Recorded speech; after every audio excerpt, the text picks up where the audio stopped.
Olá, pessoal.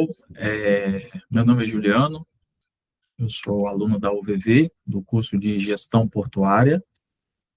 Hoje a gente vai estar apresentando o trabalho na disciplina de Simulação e Logística, o caso 1, tá? É um desafio, né? No caso, uma simulação que ela apresenta, né, uma empresa, né, a empresa XYZ, né, que trabalha com embalagens recicláveis, está aqui, né, nossa empresa, ao fundo, e é um tema que ele volta a trabalhar questões que a gente já, né, acompanhou, né, já viu em temas, em matérias, né, disciplinas anteriores, como, por exemplo, os fundamentos da logística, né, e esse caso hoje, ele aborda principalmente a questão da armazenagem, né, do material produzido, né, por essa empresa, tá? Então, essa empresa, ela, ela produz, tá, bobinas, né, essas bobinas aqui, que, né, para todo tipo de produtos, de aplicações. Entretanto, existe um problema muito grande com a questão do armazenamento. Tá? Então, imagina que, vamos imaginar que na sua casa você produza, que você tem uma manufatura ali artesanal de sapatos, certo? E você produz sapatos com uma velocidade muito grande, né? Então, você tem acesso fácil à mão de obra, você trabalha rápido, você tem todo o material, entretanto, você não consegue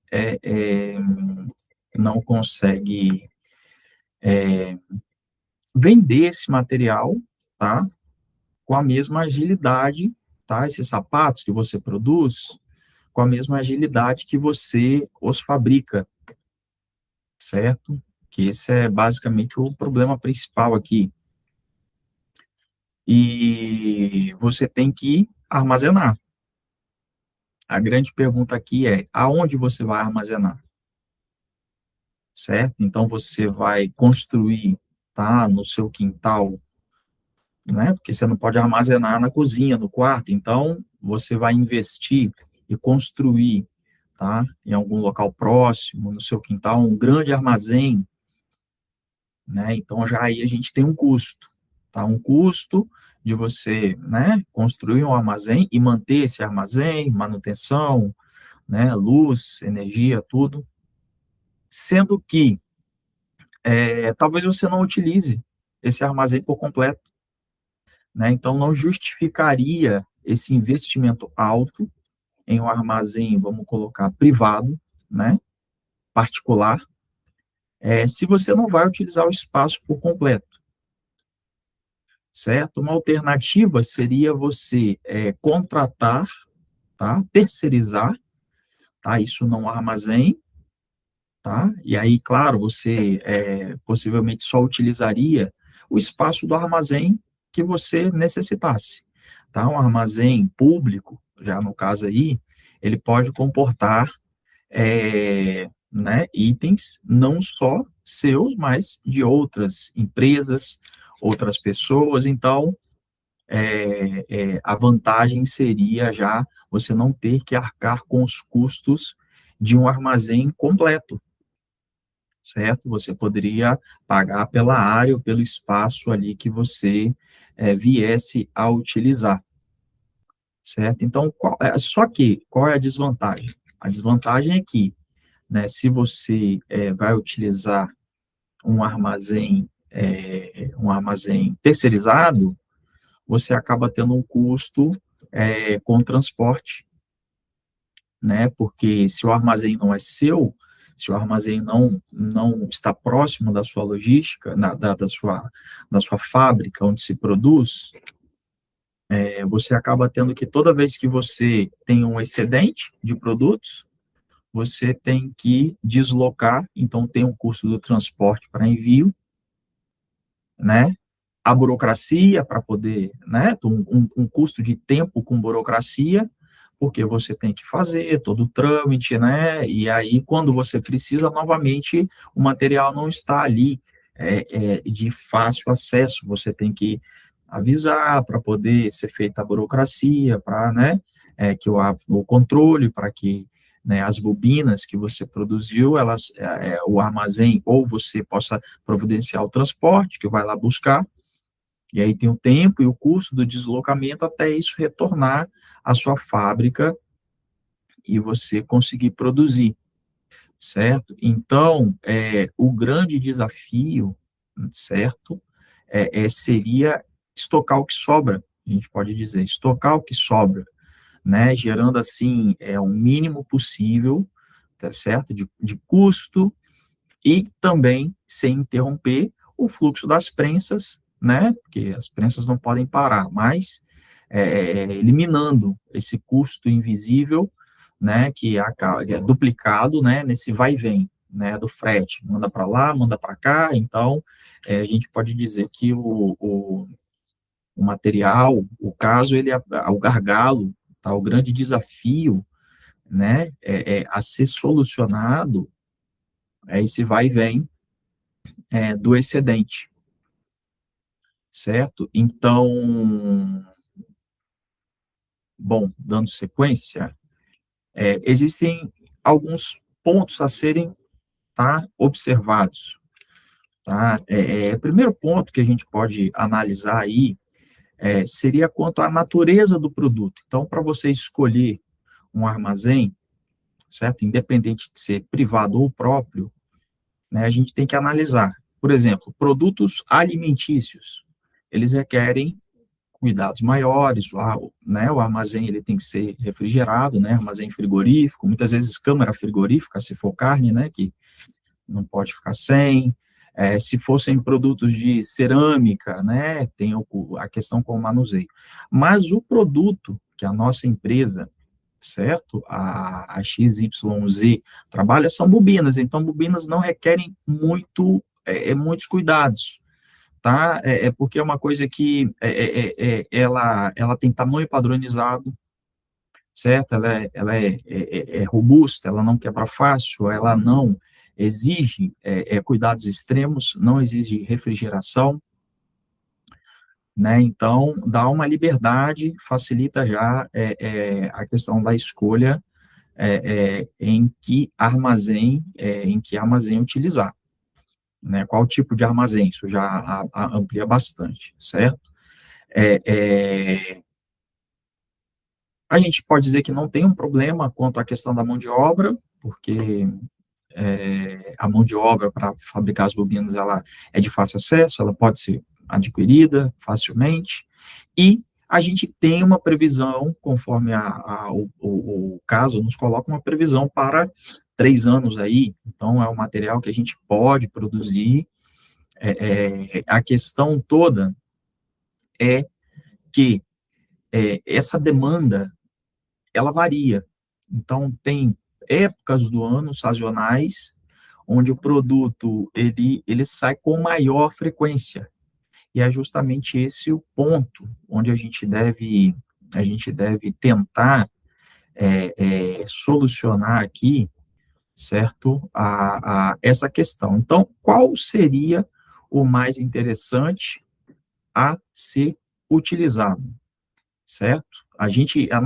O que a gente quer é diminuir o custo logístico que acaba sendo repassado, certo, no valor final do produto. Isso não é interessante. A gente tem que oferecer sempre o melhor produto por preços competitivos. Então, toda diminuição de custo, ela representa também uma melhora significativa nos custos que a gente oferece ao mercado, certo? Ao consumidor final. Tá? Então, analisando alguns teóricos, né, né, que abordam esse tema, como Bowersox, por exemplo, o que ele diz? Ele fala que, na verdade, o melhor seria que a nossa, vamos, resumindo, ele coloca que nenhum nem outro. Na verdade, o ideal seria manter um equilíbrio, tá, entre o controle, flexibilidade que oferece um armazém privado, mas também aos custos que oferecem muitas vezes um armazém público, terceirizado, onde você não necessariamente precisa arcar com todos os custos do armazém ou um espaço, né? Você gastar por um espaço enorme que você vai acabar não utilizando, certo? Então, assim, o armazém próprio, ele tem um benefício, né, do autocontrole operacional. Então, o material está ali, né? Se você precisou de um material, né, ou seja, peças prontas também para, né, tá ali, tá armazenada, tá fácil acesso. Você, num período onde as vendas, né, a demanda aumenta, você tem ali de acesso fácil. Entretanto, a desvantagem é o alto investimento, né? É um alto ativo que você tem que manter. Já o terceirizado, né, como a gente dizia, você acaba contando com, né, um conhecimento específico, e, né, ou seja, se você aluga ali, tem uma empresa que aluga, ali vocês são pessoas especializadas, e ainda assim você vai ter um custo menor do que manter um armazém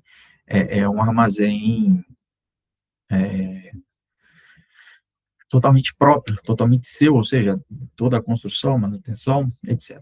Certo? Bom, a justificativa, certo? Né, o problema, vamos abrir aqui a página do problema, tá? Ele faz a seguinte pergunta para a gente, tá? Que, né, nós, no caso, eu, gerente logístico da XLZ, e a nossa equipe, né, aqui da XLZ, a gente precisa tomar a seguinte decisão, ele apresenta três. Continuar com a estratégia de armazenar materiais externamente em depósitos públicos, que é o que hoje acontece, alugar e gerenciar um depósito privado, lidar com estoque externo, ou usar uma combinação da armazenagem pública e privada, certo? Então, analisando a questão, analisando a empresa, analisando o material, analisando o gargalo, né, que seria a logística, e considerando também, né, o que o autor, né, os teóricos ditam, né, colocam ali, que a gente deve, na verdade, se adaptar, né, a gente pode dizer que a melhor combinação, né, que no nosso caso, na nossa opinião, que seria se adaptar ao mercado, ou seja, utilizar a combinação, tá, de uma armazenagem pública e uma armazenagem privada, certo? Então, como isso se daria, na verdade, certo? Usar uma combinação de armazenagem pública e privada, por quê? Né, a gente consegue manter talvez um armazém contratado, né, uma contratação de um armazém privado menor, não um armazém grande, mas um armazém mais próximo, um armazém menor, ou até mesmo arcar com o custo de construção, né, de um armazém, né, construir um armazém, mas que seja, que não precise ser um tão grande, mas um menor que possa comportar a demanda, né, que a gente tem ali, média do ano, certo? Manter nosso estoque próximo, acessível, e isso vai manter também o que? O nosso fluxo, né? O fluxo, em qualquer necessidade, o material está próximo, né? Sem ter que arcar com, por exemplo, o aluguel de um armazém inteiro, é, é, é, inteiro por um espaço que a gente não vai utilizar. Como que a gente pode explicar isso? Vamos supor, analisando aqui, fazendo uma outra analogia, que você, um problema que as pessoas têm muito hoje em dia é o armazenamento de fotos. Vamos olhar por esse lado. Então, hoje a gente sabe que todo mundo tira 1 milhão de fotos aí de tudo, e isso vai armazenando na memória do celular. Então, se a gente quiser um celular com muito armazenamento, com uma memória, a gente vai pagar aí, a gente sabe, caríssimo, em um celular que tem uma grande capacidade, sendo que ali você vai demorar muito para atingir aquele espaço, né, de armazenamento, né? Então, ao passo que se você também compra um celular que não tem capacidade nenhuma de armazenamento, você vai precisar pagar para utilizar um espaço em nuvem, né, que é basicamente o problema que a gente tem colocado aqui. Então, o melhor é você comprar um celular que tenha um armazenamento de porte médio aceitável, né, não gastar, não se onerar com um celular, né, de altíssima capacidade, mas que você também ali, né, as fotos que você utiliza ali, mas que você, depois, muitas fotos que você quiser guardar, você possa utilizar um pequeno espaço também, sem colocar tudo no espaço, no espaço online, né? Então, assim, tendo esse armazém né, menor, mas que seja um armazém privado, né, colocado próximo à nossa fábrica, próximo às bobinas ali, né, ou seja, as bobinas de uso diário, elas vão estar estocadas ali, né, vão estar alimentando as prensas térmicas de forma imediata, né, isso vai minimizar muito o que é o principal gargalo, que é o custo de transporte, ou seja, o vai e vem que existe hoje em dia, certo? E também vai dar uma certa flexibilidade, certo? Porque nos períodos sazonais, onde a gente, beleza, excedeu o nosso armazém, né, o nosso pequeno armazém que comporta ali a média diária da necessidade, né? O excedente a gente coloca ali no armazém público, terceirizado. Havendo a necessidade, aumentou a demanda, houve um período sazonal de maior demanda, a gente consegue trazer, né, também essas bobinas que estão ali armazenadas, né, em um armazém público, terceirizado, não um particular, né, para poder permitir também que o nosso fluxo não pare, então, conseguindo assim,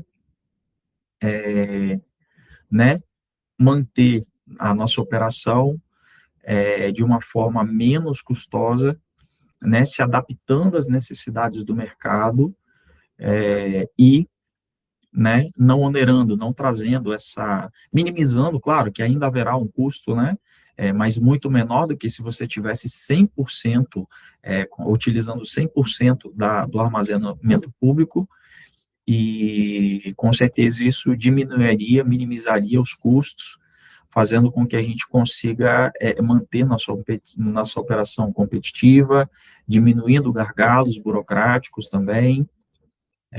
Então, a gente, conforme a nossa análise do caso, a gente acredita que a terceira opção, ou seja, uma combinação entre terminal privado e o terminal terceirizado público, né, seria a melhor opção para a gente poder adaptar o nosso cotidiano às necessidades do mercado, tá bom?